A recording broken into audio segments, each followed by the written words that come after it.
মানুষের জীবনে তিনটি গুণ অত্যন্ত প্রয়োজনীয়: শ্রদ্ধা, বিনম্রতা, যোগ্যতা।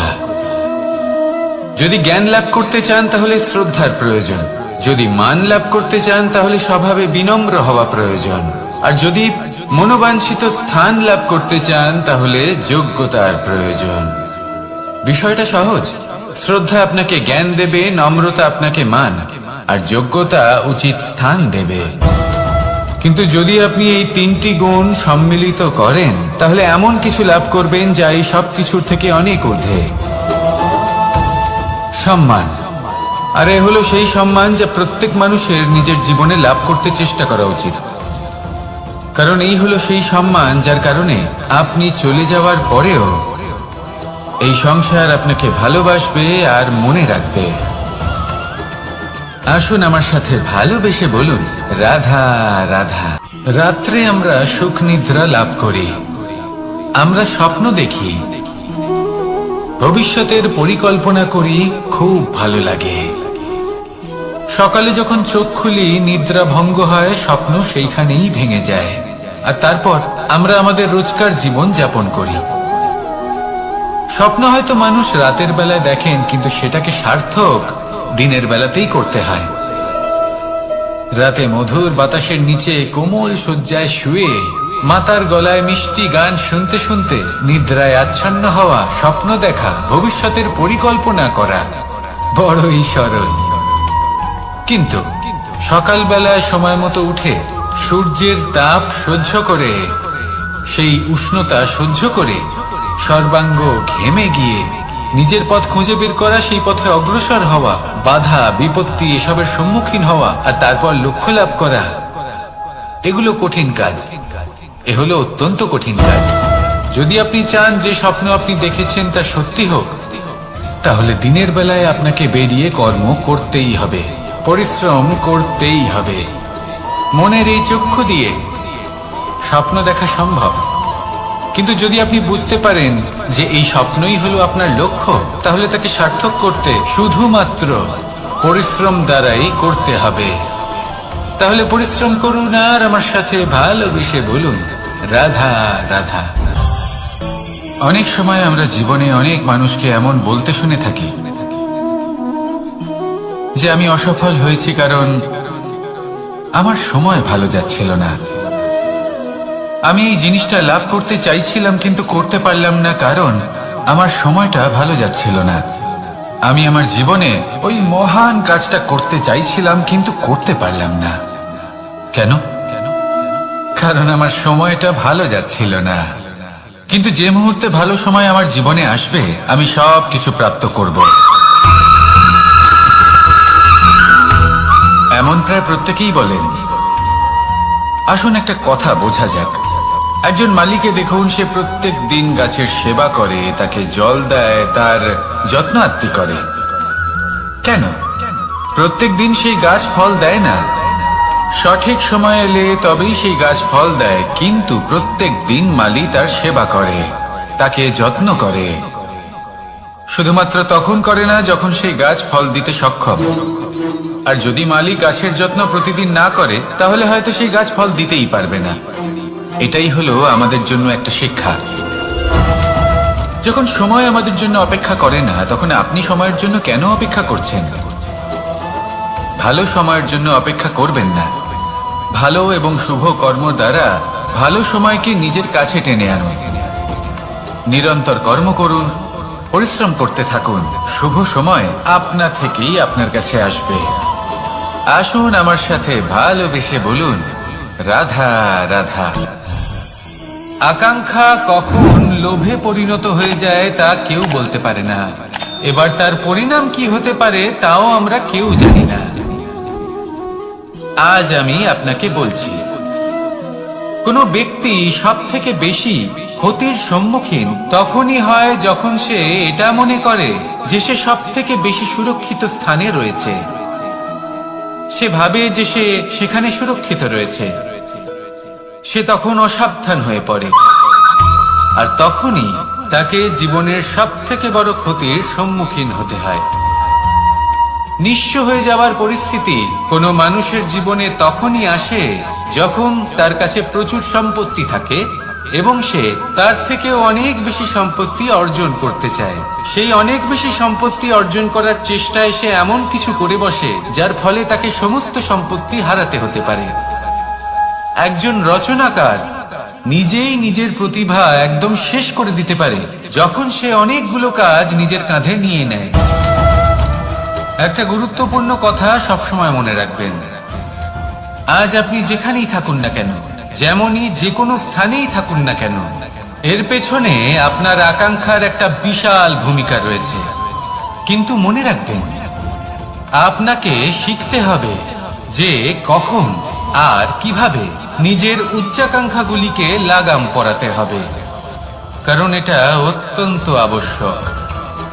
তাই আসুন আর আমার সাথে ভালোবেসে বলুন, রাধা রাধা। পাপ এবং পুণ্য, এই দুই হলো সংসারের এমন দুই বিন্দু যাকে কেন্দ্র করে এই সংসারের চক্র ঘুরতে থাকে। আমরা যদি কোনো কর্ম বিচার করি, হয় পুণ্য নয় পাপের দৃষ্টিভঙ্গি দিয়ে, এটা হয় পুণ্য না হলে পাপ। কিন্তু এই পাপ এবং পুণ্য এই দুই নির্ভর করে প্রত্যেক মানুষের উপর, তার চিন্তাধারা, তার পরিস্থিতির উপর। ধরুন এমন একজন মানুষ যিনি অনেক দিন ধরে বনে পথ হারিয়েছেন, অনেক দিন হয়তো উনি কোনো খাবার খাননি। এবার এমন পরিস্থিতি চলে এসছে যে এবার যদি উনি খাবার না খান তাহলে হয়তো জীবিতই থাকবেন না। আর এমন অবস্থায় ওনার সামনে যদি কোনো প্রাণী আসে তাহলে তাকে শিকার করা, এটা কিন্তু তার কাছে পাপ নয়, এটা তো জীবিত থাকার একমাত্র উপায়। এটা তার কাছে পুণ্য সম। আর যদি আমি এমন একজন ব্যক্তির কথা বলি যিনি সরল, যিনি একটি সুখী, শান্ত, সুরক্ষিত জীবনযাপন করছেন, তার কাছে কিন্তু এটা পাপ। এইরকমই এই সংসারে ভিন্ন ভিন্ন পরিভাষা আছে পাপ এবং পুণ্যের।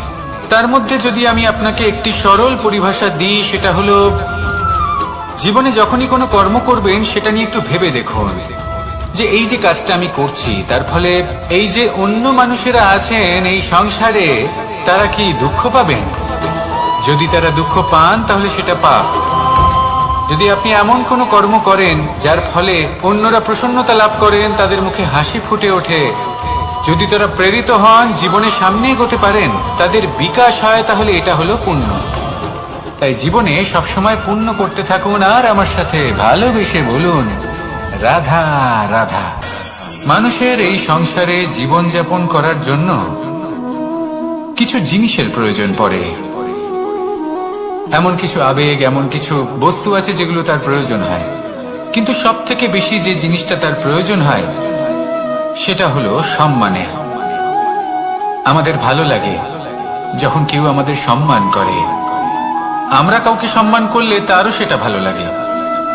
কিন্তু আপনি দেখবেন যে সংসারে বেশিরভাগ মানুষ দুটি মাপদণ্ডের ভিত্তিতে সম্মান করেন, হয় বয়স দেখে করেন বা উপার্জন দেখে, অর্থাৎ সেই ব্যক্তি কতটা উপার্জন করেন। এবার ভেবে দেখুন, এটা আবশ্যক নয় কারোর বয়স যদি বেশি হয় তার বুদ্ধিও ততটাই বেশি হবে। আবশ্যক এটাও নয় যে কোনো ব্যক্তি যদি অত্যন্ত ধনী হন বা তার মনও নির্মল হবে বা তিনি সৎকর্ম করবেন বা এমন কোনো কর্ম করবেন যাতে উনি সম্মান লাভ করতে পারেন। হতে পারে উনি ধনী কিন্তু দুশ্চরিত্র। সেই জন্য বয়স বা উপার্জন দেখে কোনো ব্যক্তিকে সম্মান করবেন না, কর্ম দেখুন। যদি গভীরভাবে ভেবে দেখেন তাহলে দেখবেন যদি কোনো মানুষ কোনো সৎকর্ম করেন তাহলে তার প্রতি হৃদয় থেকে সম্মান জাগ্রত হয়। এটাই হলো সেই সম্মান যা অর্জন করতে হবে। বয়স আজ আছে, কাল আরো বৃদ্ধি পাবে। উপার্জন আজ আছে, কাল সেটা কমে যেতেও পারে। কিন্তু যদি আপনি নিরন্তর শুভকর্ম করতে থাকেন তাহলে আপনি মৃত্যুর পরেও অমর হয়ে থাকবেন। আসুন আমার সাথে ভালোবেসে বলুন, রাধা রাধা। বনস্পতি ফলনের জন্য আমাদের কিসের প্রয়োজন পড়ে? একটু ধরিত্রীর, একটু পরিশ্রমের আর একটা বীজের। এবার যদি মানুষের কথা বলি তাহলে এখানে ধরিত্রী হলো মানুষের এই জীবন, যেখানে মানুষ নিজের ইচ্ছের ফল ফুল ফলন করতে চায়। পরিশ্রম হলো আমাদের কর্ম, আর বীজ হলো আমাদের নির্বাচন। আমাদের বেছে নিতে হবে যে আমরা কি বপন করব, আম নাকি খনি মনসা। এর মধ্যে আমরা কি পেতে চাই? রসালো ফলের ফলন চাই নাকি কাঁটার ফলন চাই, তা আমাদের উপর নির্ভরশীল। কিন্তু একটা কথা ঠিক, লক্ষ্য যেমনই হোক না কেন, জীবন যেমনই হোক না কেন, যদি আপনি লক্ষ্যের দিকে এগোতে থাকেন তাহলে কর্মের সাথে খামখেয়ালি আচরণ করতে পারবেন না। যদি আপনি এমন করেন তাহলে এটা আপনাকে একটা অনুচিত লক্ষ্যে পৌঁছে দেবে, সেটা কিন্তু নিশ্চিত। সবসময় এটা মনে রাখবেন, কর্মের সাথে খামখেয়ালি হবেন অর্থাৎ কর্মফলও আপনার সাথে খামখেয়ালি হবে। তাহলে নিষ্ঠার সাথে কর্ম করতে থাকুন আর নিজের লক্ষ্যকে প্রাপ্ত করুন। আর আমার সাথে ভালোবেসে বলুন, রাধা রাধা। অগ্নি চতুর্থ তত্ত্ব, সব থেকে বেশি গুরুত্বপূর্ণ কিন্তু তার থেকেও বেশি ভয়াবহ। কখনো অগ্নিকে নিয়ন্ত্রিত রূপে উনুনে জ্বলতে দেখেছেন? এই অগ্নি আমাদের খাবার বানাতে সাহায্য করে, যা আমাদের শক্তি প্রদান করে। কিন্তু এই অগ্নি যখন বিচলিত হয়ে, অনিয়ন্ত্রিত হয়ে কোন বনের আগুন হয়ে ওঠে, তখন মহা বিনাশ ঘটে যায়। আপনারই অন্তরের ঊর্জা হলো এই অগ্নি। এটা আপনার শক্তিও, আপনার ক্রোধ। একে ব্যবহার কিভাবে করবেন তা আপনারই হাতে। যদি কোনো ব্যক্তি নিজের অন্তরের এই ঊর্জাকে ব্যবহার করেন শক্তির রূপে, তাহলে সে বিকাশ ঘটাতে পারে, নির্মাণ ঘটাতে পারে। কিন্তু যদি কোনো ব্যক্তি তার অন্তরের ঊর্জাকে বিধ্বংসী অস্ত্র বানিয়ে ফেলেন, তাহলে নিশ্চিত রূপে মহা বিনাশ ঘটতে পারে, যাতে বিনাশ তারও অবশ্যই হবে। অনেক বছর পূর্বে এমনই এক আগুনের দ্বারা এই সুন্দর পৃথিবীর নির্মাণ হয়েছিল। আর অনেক বছর পূর্বে এমন এক আগুনেই সমস্ত জীব এবং সংসার বিলুপ্ত হয়ে গেছিল। এবার আপনি আপনার অন্তরের ঊর্জা দ্বারা বিনাশ ঘটাতে চান নাকি নির্মাণ ঘটাতে চান, সেই সিদ্ধান্ত আপনারই। আসুন আমার সাথে ভালোবেসে বলুন, রাধা রাধা। কখনো কখনো এমন হয়, আমরা আমাদের বাড়ির উঠোনে বীজ বপন করি আর তা বিকশিত হয় একটা সুন্দর বৃক্ষে। তার শাখাগুলি প্রতিবেশীর বাড়ি পর্যন্ত পৌঁছয়। ফলের বর্ষণ প্রতিবেশীর বাড়িতেও হয়ে থাকে। আর আমরা ভাবি গাছ আমরা উৎপন্ন করব আর ফল খাবেন আপনারা। এই কেমন কথা হলো? আপনাকে এই কথা বুঝতে হবে যে এসব হলো ভৌতিক বস্তু, সাংসারিক বস্তু। কখনো নিজের বাড়ির বাগানে ভালোবাসার গাছ বপন করে দেখুন। তার শাখাও প্রতিবেশীর বাড়ি পর্যন্ত পৌঁছবে, ফলের বর্ষণ সেখানেও হবে। কিন্তু সেই ফল চাইতে আপনাকে যেতে হবে না, সেই ফল দ্বিগুণ মাত্রায় আবার আপনার কাছেই ফিরে আসবে। তাই নিজের বাড়িতে আর নিজের মনে ভালোবাসার গাছ উৎপন্ন করুন। এই জীবন প্রসন্ন হয়ে বলবে, রাধা রাধা।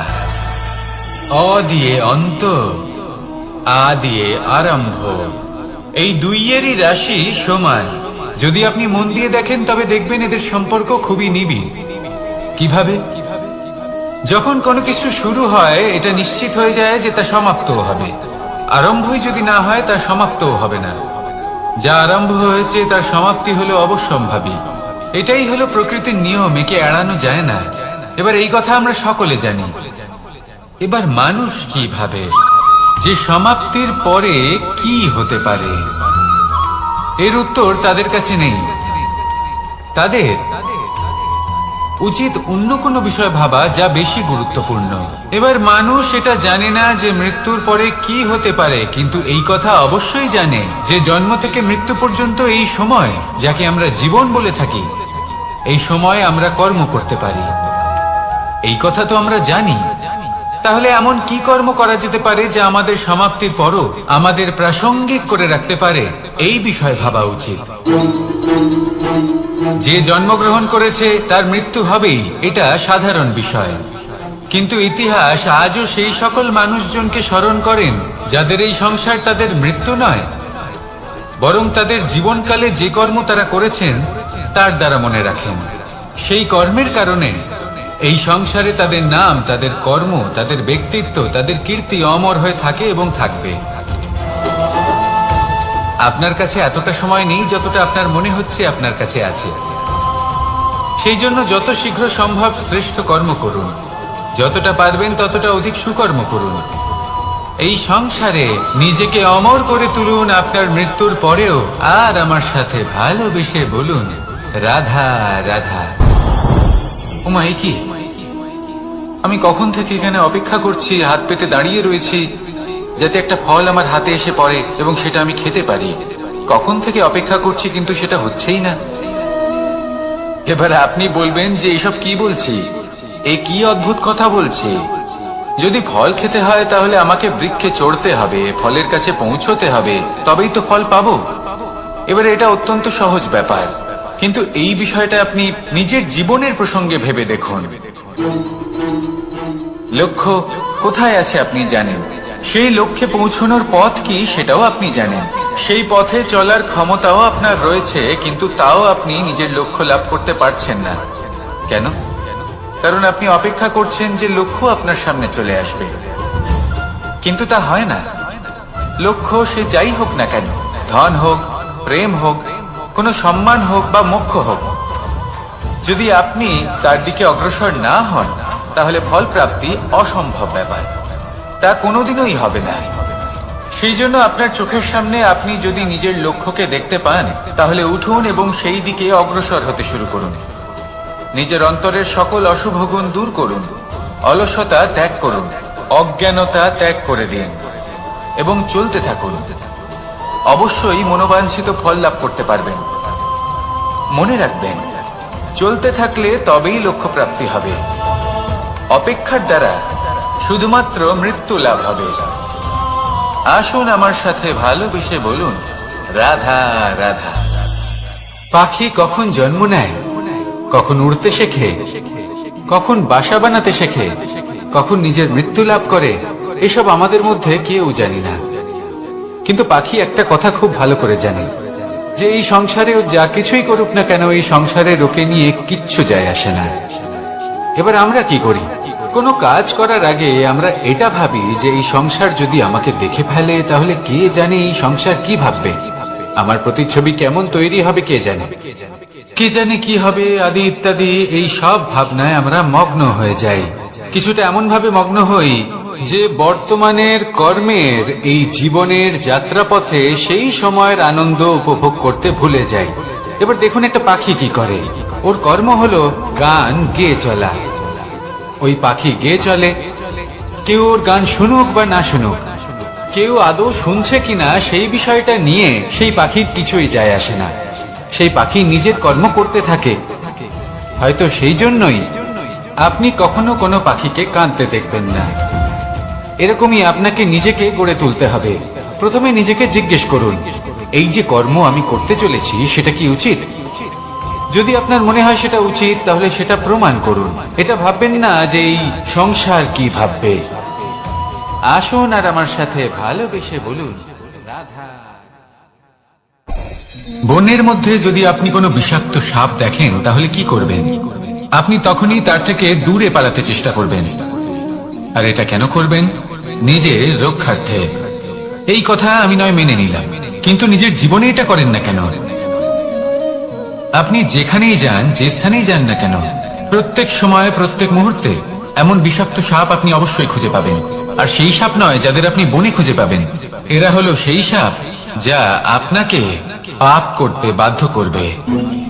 আপনার অন্তরের বাসনা, ক্রোধ, অহংকার, লোভ, ঈর্ষা এদের বৃদ্ধি ঘটাবে। দেখুন, বনের এই সাপ আপনাকে একবার ছেড়ে দিতেও পারে, ছোবল নাও মারতে পারে, কিন্তু এই যে পাপরূপী সাপ আছে তা অবশ্যই ছোবল মারবে। কর্ম যদি করেন তাহলে অবশ্যই ফল পাবেন। সেই জন্য যখনই কোথাও যাবেন, যদি এমন কাউকে দেখেন, যদি এমন কিছু দেখেন যে আপনাকে পাপ করতে বাধ্য করছে, তাহলে সেই মুহূর্তে সেখান থেকে পালিয়ে যান। যেমন বনের সাপ দেখে আপনি পালাতে থাকেন। সৎকর্মের রক্ষা অত্যন্ত আবশ্যক। আসুন আর আমার সাথে ভালোবেসে বলুন, রাধা রাধা। যদি কোনো সিংহ বানরের মতো গাছে চড়তে চেষ্টা করে তাহলে কি হবে? একটা মাছ যদি মাটিতে হাঁটতে চেষ্টা করে তাহলে কি হবে? তারা বিফলই হবে। কিন্তু এরকম কেন হয়? তার কারণ হলো প্রকৃতির রচনা কিছুটা এরকম। এখানে প্রত্যেকটি ব্যক্তিকে, প্রত্যেকটি প্রাণীকে আলাদা আলাদা গুণের অধিকারী করা হয়েছে এবং সকলকে একটা সীমাও প্রদান করা হয়েছে। এবার এই যে বৃক্ষ, পশু, পাখি, এদের মধ্যে সেই ক্ষমতাই নেই যে এরা নিজেদের যাচাই করতে পারবে, নিজেদের সীমাগুলো বুঝতে পারবে, নিজেদের সদ্গুণগুলো চিনতে পারবে। এরা সেটা করতে পারবে না। কিন্তু মানুষ তো আলাদা। মানুষের কাছে সেই বিশেষ শক্তি আছে যে তারা পূর্ণরূপে নিজেদের যাচাই করতে পারবে, নিজেকে পূর্ণরূপে বুঝতে পারবে, নিজের দোষ, নিজের অপগুণ, নিজের সদ্গুণ, নিজেদের সীমাগুলো তারা বুঝতে পারবে। আর এটা অত্যন্ত গুরুত্বপূর্ণ। কথায় আছে যে যদি সাফল্য লাভ করতে হয় তাহলে নিজেকে যাচাই করে নিতে হবে। তাই নিজেকে যাচাই করুন, নিজের সাথে পরিচিত হয়ে যান এবং জীবনে কর্ম করতে থাকুন। সাফল্যের শিখরে অবশ্যই পৌঁছে যাবেন। আর ওখানে যদি যান তাহলে এই মন প্রসন্ন হয়ে অবশ্যই বলবে, রাধা রাধা। অন্ধকারাচ্ছন্ন রাত্রি যদি এসে থাকে তাহলে আলোকিত প্রকাশ নিয়ে সূর্যও অবশ্যই আসে। রোগ যদি এসে থাকে তাহলে তার ওষুধও অবশ্যই আসে। সমস্যা যদি আসে তাহলে সেই সমস্যার সমাধানও নিজে থেকেই আমাদের কাছে চলেই আসে। এই সংসার, এই জীবনের শুধুমাত্র একটাই নিয়ম আছে, আর তা হলো এটাই, এই সংসার হলো একটা চক্রের মতো। এতে শাশ্বত বলে কিছু নেই, নিত্য বলে কিছু নেই। আর যা কিছুই রয়েছে সব বদলাতে চলেছে। যদি আপনার জীবনে দুঃখ থাকে, সমস্যা থাকে, যদি আপনি বিপদ দ্বারা আচ্ছন্ন, তাহলে মনে রাখবেন সবকিছু বদলে যেতে চলেছে। দুঃখের সময় কাঁদবেন না, মনকে আরো দুঃখী করে তুলবেন না, কারণ এখানে যা কিছুই এসেছে তা যাওয়ার জন্যই এসেছে। তাহলে এত চিন্তা কিসের? আনন্দ সহকারে জীবন যাপন করুন আর আমার সাথে ভালোবেসে বলুন, রাধা রাধা। রাত্রিবেলায় যখন আলোকিত জোনাকিদের দেখেন তখন মন প্রসন্ন হয়ে ওঠে। এদের দেখতে খুবই সুন্দর লাগে। আর এমন ঠিক কেন হয়? প্রথম হলো এটাই যে রাতের বেলায় চতুর্দিক অন্ধকারাচ্ছন্ন থাকে। এমত অবস্থায় যদি আমরা কোথাও একটু প্রকাশ দেখি তাহলে সেটাই আশার কিরণের ন্যায় মনে হয়। সেই প্রকাশই আমাদের মন প্রসন্ন করে তোলে। আর সেই জন্য যে সকল মানুষ রাতের বেলায় কোনো জোনাকি দেখতে পান তারা প্রসন্ন হয়ে যান। এবার কখনো কখনো জীবনে আমাদের মনে হয় যে চতুর্দিকে শুধুমাত্র অন্ধকারই হয়ে আছে।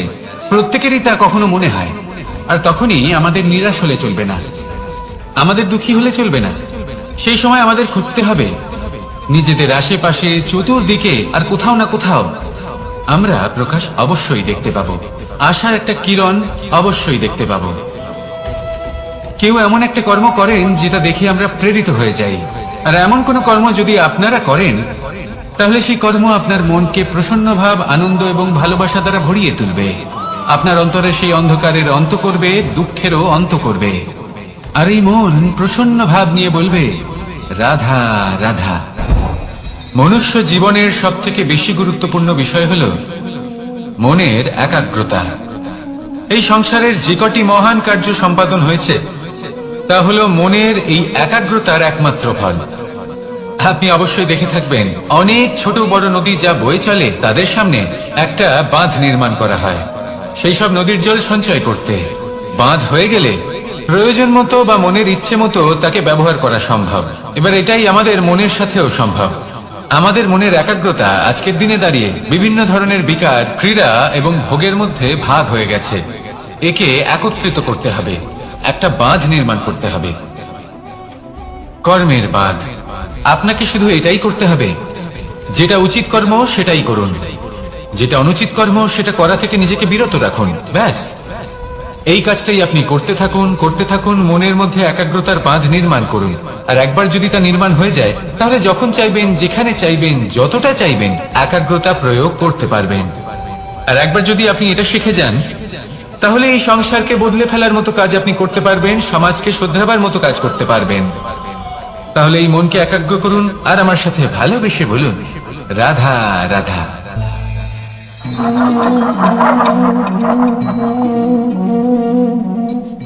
কোন ব্যক্তিকে নিশ্চয়ই দেখেছেন যিনি নিজে কাঠ কাটার এই কাজে নিপুণ এবং অভিজ্ঞ।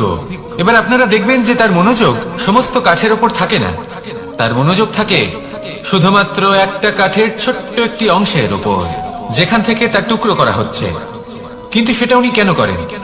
যদি এটা উনি না করেন তাহলে সেই কাঠ সঠিক পদ্ধতি এবং তাড়াতাড়ি কাটা যাবে না। জীবনেও তাই হয়ে থাকে। আপনি হয়তো কোনো লক্ষ্য স্থির করেছেন বা পথ নির্বাচন করেছেন বা কাজ স্থির করেছেন যেটা আপনি করেই ছাড়বেন।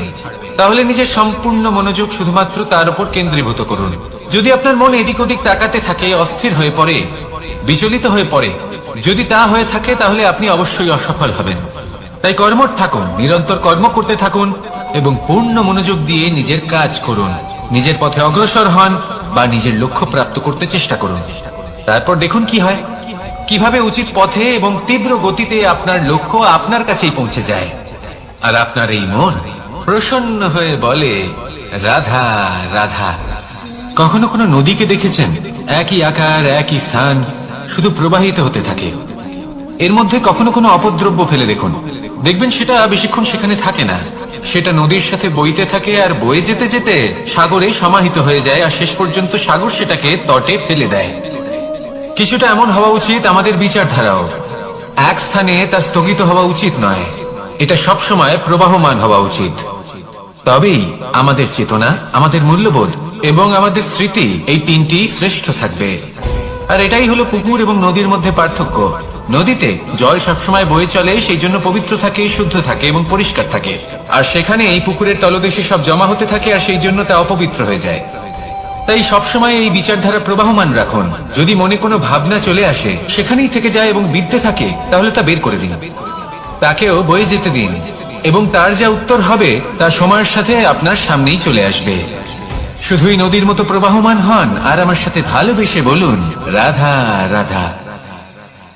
এই সংসারে সাফল্য লাভ করার জন্য জ্ঞানের প্রয়োজন হয়, পরিশ্রমের প্রয়োজন হয়, দৃঢ় নিষ্ঠার প্রয়োজন হয়, নিরন্তর চেষ্টা করা প্রয়োজনীয়। কিন্তু আরো কিছু আছে যা অত্যন্ত প্রয়োজনীয় এবং গুরুত্বপূর্ণ। তা হলো ভালো বন্ধু। তাদের থাকা অত্যন্ত প্রয়োজনীয়। যদি ভালো বন্ধু থাকে তাহলে সময় এলে তারা ঢাল হয়ে আপনাকে সুরক্ষা করবেন। সময় এলে অস্ত্রের মতো শত্রুকে সংহারও করবেন। যদি তিনি জ্ঞানী হন, তাদের মধ্যে সদ্গুণ থাকে, তাহলে এই সব গুণ আপনার মধ্যেও প্রবেশ করবে। তাহলে সাফল্যের জন্য ভালো বন্ধু পাওয়া অত্যন্ত প্রয়োজনীয়। কিন্তু শুধু বন্ধু কেন, ভালো শত্রুও থাকা প্রয়োজনীয়। এবার আপনি ভাববেন, আমি কি বললাম? যদি আপনার জীবনেও ভালো অর্থাৎ শক্তিশালী শত্রু থাকে, তাহলে আপনিও শক্তিশালী হতে থাকবেন। এই শত্রু আপনাকে প্রেরিত করবে আরো বেশি শক্তিশালী হয়ে ওঠার। কখনো কোনো হরিণকে দেখুন, তীব্র গতিতে দৌড়তে থাকে। কেন তীব্র গতিতে দৌড়য়? এই কারণে নয় যে কোথাও তার জন্য মধুর ঘাস অপেক্ষা করে রয়েছে, না, সে এই কারণে তীব্র গতিতে দৌড়য় কারণ সেটা না করলে তার পেছনে একটি সিংহ আছে যে ওকে নিজের ভোজন করে ফেলবে। তাই জীবনে বিপদ, সংকট, এই সবকিছুও হলো অত্যন্ত গুরুত্বপূর্ণ। তার সম্মুখীন হতে শিখুন আর আমার সাথে ভালোবেসে বলুন, রাধা রাধা। আমরা সবাই ফল খাই, কিন্তু আমাদের সেই ফলই প্রিয় হয় যে পরিপক্ক হয়ে ওঠে, যেটা নম্র হয়, আর যে ফল অনেক বেশি মিষ্টি আর সুস্বাদু হয়ে থাকে, যাদের রঙে বাহার দেখা যায়। সেইভাবে জীবনে আমরা নানান মানুষের সাথে পরিচিত হই, কিন্তু সেই মানুষই আমাদের মন ছুঁয়ে যায় যারা বিনম্র স্বভাবের, যাদের বাণী খুব মধুর, যাদের অন্তরে আত্মবিশ্বাসের একটা তেজ, একটা রং দেখা যায়। এবার এমন ব্যক্তি আমরা কি করে হব? ঠিক সেইভাবেই যেমন একটা ফল রোদ, বর্ষা, শীত, বায়ু, এই সকল সংকটময় পরিস্থিতির সম্মুখীন হয়ে পরিপক্ক হয়ে ওঠে, সেইভাবেই মানুষ সংকটময় পরিস্থিতির সম্মুখীন হয়ে পরিপক্ক হয়ে ওঠেন। যদি এই সংকটের সম্মুখীন হন তাহলে অভিজ্ঞ হবেন, আর এই অভিজ্ঞতাই শিক্ষা দিয়ে যাবে। এই অভিজ্ঞতা আমাদের শিখিয়ে দেয় যে আমাদের বিনম্র থাকতে হবে। অহংকার করে কোনো লাভ নেই। মধুর বাণীর যে কি মূল্য তা আমরা শিখতে পারি। এই অভিজ্ঞতাই আমাদের বুঝিয়ে দেয় যে উচিত অনুচিত কোনটা, আমাদের দৃষ্টিভঙ্গি তৈরি করে, আর এই দৃষ্টিভঙ্গি দ্বারা আত্মবিশ্বাস জাগ্রত হয়। সেই জন্য জীবনে কখনো বিপদ থেকে দূরে পালাবেন না, সেগুলোর সম্মুখীন হন, অভিজ্ঞতা লাভ করুন, তার থেকে শিক্ষা লাভ করুন, এইভাবেই পরিপক্ক হবেন। আসুন আমার সাথে ভালোবেসে বলুন, রাধা রাধা। ধন সঞ্চয় করা সম্ভব, আর সেই জন্য ধন সব থেকে বেশি মূল্যবান সম্পত্তি নয়। এবার আপনি বলবেন এ আমি কি বলছি? এই ধন খুব মূল্যবান, আমরা সকলে অর্জন করতে ব্যস্ত। সেটা এই কারণে, কারণ আপনারা জানেন না এই সংসারের সব থেকে বেশি মূল্যবান সম্পত্তি কি। এ হলো সেই সম্পত্তি যা কখনো সঞ্চয় করা সম্ভব নয়। আপনার কাছে যতই ধন থাকুক তা দিয়ে আপনি স্বাস্থ্য লাভ করতে পারেন, বাড়ি কিনতে পারেন, আদি ইত্যাদি, কিন্তু আপনি যতই ধনী হন না কেন ফেলে আসা দিনের একটা মুহূর্ত আপনি লাভ করতে পারবেন না। এই একটা মুহূর্ত, এই সময়, এটাই হলো সংসারের সব থেকে মূল্যবান সম্পত্তি। একবার চলে গেলে তা কখনোই ফিরে আসে না। আর এই মুহূর্ত যতই চলে যাক না কেন, আমরা স্মৃতির মাধ্যমে সেগুলি যাপন করতে পারি, তার আনন্দ উপভোগ করতে পারি। আর যার সাথে আমরা সময় অতিবাহিত করেছি তার স্মৃতিতে আমরা চিরকাল জীবিত থাকতে পারি। সেই জন্য সময় সব থেকে মূল্যবান সম্পত্তি, তাকে এইভাবে নষ্ট করবেন না। প্রত্যেকটা মুহূর্ত উপভোগ করুন, আনন্দ করুন, আর ভালোবেসে বলুন রাধা রাধা। কনক, কি সুন্দর একটা শব্দ। এর অনেকগুলো রূপ রয়েছে, অনেকগুলো অর্থ রয়েছে। প্রথম অর্থ হলো স্বর্ণ, অর্থাৎ সম্পত্তি। দ্বিতীয় অর্থ ধুতুরা, অর্থাৎ গাছের ছোট একটা বীজ যা কিনা অত্যন্ত শক্তিশালী হয়। যদি বেশি মাত্রায় এর প্রয়োগ করা হয় তাহলে এটা বিষময় হয়ে উঠতে পারে। এই হলো সেই ধুতুরা যার প্রয়োগ মহাদেবের পুজোতে করা হয়। এবার প্রশ্ন হলো এটাই যে এই স্বর্ণ এবং এই ধুতুরার মধ্যে মিল কি রয়েছে। মিল হলো এটাই যে এই দুটোই মানুষকে মত্ত করে তোলে। ধুতুরা মানুষকে তখন মত্ত করে যখন তাকে সেবন করা হয়, কিন্তু স্বর্ণ, ধন, সম্পত্তি, মানুষ সেটা যতটাই অর্জন করে নেয় সেটাই যথেষ্ট। এই স্বর্ণ মানুষের ভাবনা চিন্তা করার ক্ষমতাকে বশ করে ফেলে। মানুষ সম্পত্তির লোভে মত্ত হয়ে ওঠে, কারণ যে যত চমৎকারী, যতটা অমূল্য হয় তাকে সামলানো কিন্তু ততটাই কঠিন, তাই না? তাই মনে রাখবেন, ধন, স্বর্ণ, সম্পত্তি এগুলো ধুতুরার থেকেও অনেক বেশি বিষাক্ত হতে পারে। তাই এর উপর আত্মসংযমের একটা কবচ পরিয়ে রাখবেন এবং বিবেকের শক্তির সাথে এগুলো প্রয়োগ করুন, তবেই কল্যাণ হবে। আসুন আমার সাথে ভালোবেসে বলুন রাধা রাধা। আমার কাছে যশোদা মা যেমন, আমার কাছে দেবকী মা যেমন, আমার কাছে ঠিক তেমনই হলেন গোমাতা। এবার ভেবে দেখার বিষয় হলো এটা যে এই সংসারে অসংখ্য প্রাণী আছে, একজন গাইকে একজন মায়ের মর্যাদা কেন দেওয়া হয়? তাহলে এর অনেকগুলো কারণ আছে। এই গাই অর্থাৎ গোমাতা, এনারা হলেন অত্যন্ত শান্ত, শান্তি প্রিয়, কখনো কারোর কোনো ক্ষতি করতেই পারেন না। গোমাতা যে দুধ নিজের বাছুরকে পান করান সেই দুধই আমাদেরও দেন। সেই দুধ পান করে আমরা শক্তি লাভ করি। এই দুধ থেকে আমরা মাখন, ঘি, পায়েস, এইসব সুস্বাদু খাবার লাভ করি। গোমাতার গোবর আমাদের জ্বালানি হিসেবে সাহায্য করে, যার ফলে খুব কম সংখ্যক কাঠ ব্যবহার করা যায় এবং বেশিরভাগ জঙ্গল সুরক্ষিত থাকে। গোমাতার গোমূত্র সেটাও আমাদের কাছে লাভজনক। এর দ্বারা আমরা অনেক রোগ থেকে মুক্তি লাভ করতে পারি। গোমাতা যখন একটি বাছুরকে জন্ম দেন তখন সেই বড় হয়ে আমাদের ক্ষেত কর্ষণ করে। সেই জন্য গাইকেও জীবনে মায়ের মর্যাদা দেবেন। যতটা সম্ভব তাকে সেবা করুন এবং ভালোবেসে তাকে পালন করুন। এই মন নিজে থেকেই প্রসন্ন হয়ে বলবে রাধা রাধা। মধু কারই না পছন্দ বলুন তো? অত্যন্ত সুস্বাদু হয় এই মধু, মিষ্টি খেতে হয় এবং তা শক্তিও প্রদান করে। এবং প্রত্যেকটি মিষ্টি পদার্থের মতোই এতেও খুব তাড়াতাড়ি পিঁপড়ে ধরে যায়। অন্যদিকে যদি নুনকে দেখি তাহলে বছরের পর বছর রাখলেও এতে পিঁপড়ে ধরে না। এবার যদি কথা বলি বন্ধুত্বের, তাহলে বন্ধুত্ব নুনের মতো হওয়া উচিত, মধুর মতো নয়। যারা সামনে এলে শুধুমাত্র মধুর মধুর কথা বলবে, পরে এতে পিঁপড়ে ধরে যাবে, এটা নুনের মতো হওয়া উচিত। প্রকৃত বন্ধু হলো সে যে সময় এলে পরে আপনার সামনে আপনার প্রকৃত সত্য তুলে ধরবে, তা সে যতই কঠিন হোক না কেন। আপনার দোষ, আপনার অপগুণ, আপনার খামতি আপনাকে বলতে পারবে, যাতে আপনি সেগুলো শুনে মেনে নিয়ে তারপর নিজেকে শুধরোতে পারেন। এটাই হলো প্রকৃত বন্ধুত্ব। কখনো নিজের জীবনের আশেপাশে মন দিয়ে দেখবেন, অনেক সময় এমন মানুষ থাকেন, অনেক বন্ধু থাকেন যাদের দেখে আমাদের মনে হয় যে এনারা খুব কঠোর, এনাদের কথা খুব কটু। কিন্তু বেশিরভাগ এমন মানুষের মনটা যদি বুঝতে পারেন তাহলে দেখবেন তাতে কোনো মালিন্য নেই, এনাদের মন অত্যন্ত পবিত্র হয়। যদি আপনার জীবনেও এমন কোনো ব্যক্তি থেকে থাকে, এমন বন্ধু থাকে, তাহলে তাদের আগলে রাখুন আর আমার সাথে ভালোবেসে বলুন, রাধা রাধা।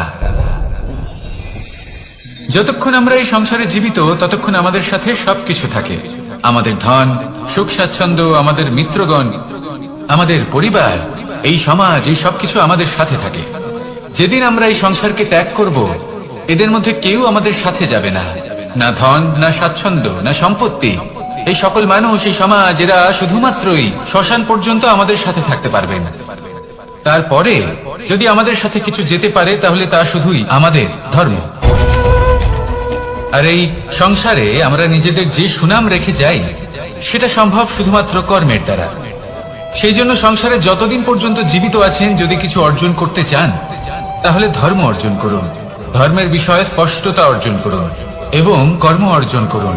এটাই হবে আপনার অতীত এবং এটাই হবে আপনার ভবিষ্যৎ, এবং এটাই সকলকে প্রেরণা প্রদান করবে। আসুন আমার সাথে ভালোবেসে বলুন, রাধা রাধা। এই পরিবার হলো আমাদের জীবনের একটা অমূল্য সম্পদ, অমূল্য এক আশ্রয়, যা এই সংসারে হয়তো কোথাও আপনি পাবেন না। তাই একে আগলে রাখুন। পরিবার সেই গাছ। আসুন আমার সাথে ভালোবেসে বলুন, কার সেই গাছ। আসুন আমার সাথে ভালোবেসে বলুন, রাধা রাধা।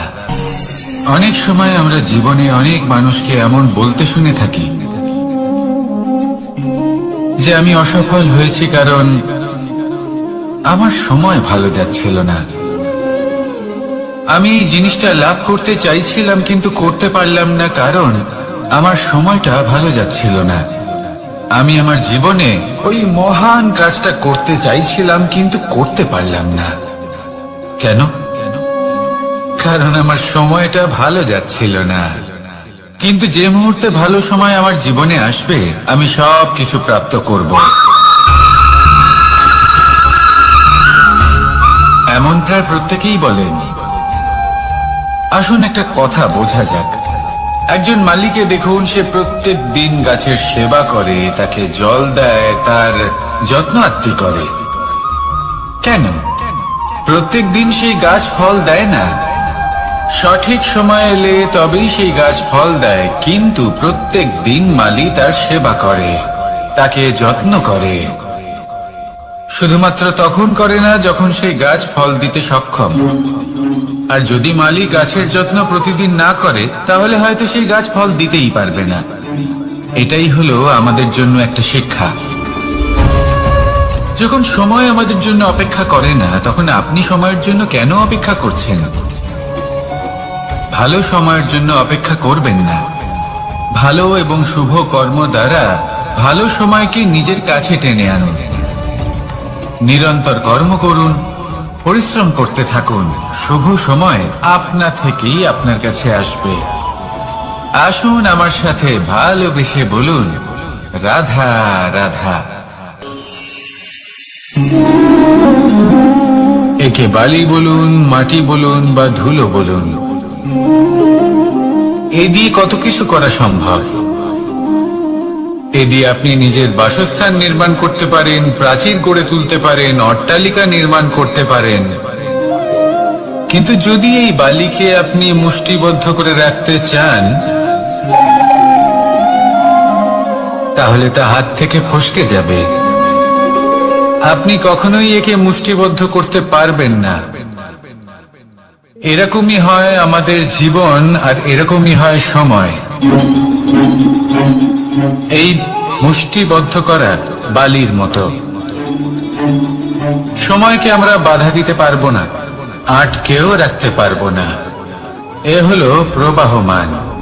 জন্ম থেকে মৃত্যু পর্যন্ত এই যে সময়, তা খুবই সীমিত। আর এই সময় আমরা যেটাই করি তার দ্বারাই আমাদের মূল্য নির্ধারিত হয়। আর এই সংসার থেকে চলে যাওয়ার পরেও এই সংসার এই সব কর্মের জন্যই আমাদের মনে রাখে। তাই যদি আপনি এটা ভাবেন যে আজ যে কর্ম করার ছিল আমি না হয় কাল করে নেব, কাল আমার লক্ষ্যে পৌঁছানোর কথা ছিল আমি পরশু পৌঁছবো, না, এই সময় খুব মূল্যবান, একে নষ্ট করবেন না। এই সময়কে সদ্ব্যবহার করুন, মহান হবার পথে অগ্রসর হন।